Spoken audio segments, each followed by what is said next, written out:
The Oomph Coffee Maker looks and feels like a sizable portable coffee cup, measuring 230 by 83 by 83 millimeters and weighing 613 grams. In many ways, this is precisely what it is.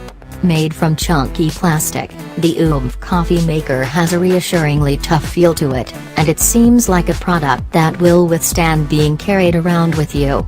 You can buy the machine in black, red, and blue, and there's a more expensive transparent version, so you can more clearly see the brewing process in action. Using the Oomph Coffee Maker is very similar, at first, to using the cafetiere. You put your ground coffee, a mid-to-coarse grind should do the job, in the inner chamber, where it sits on the mesh filter. Oomph recommends using 24 grams per full coffee maker, although you can adjust to taste.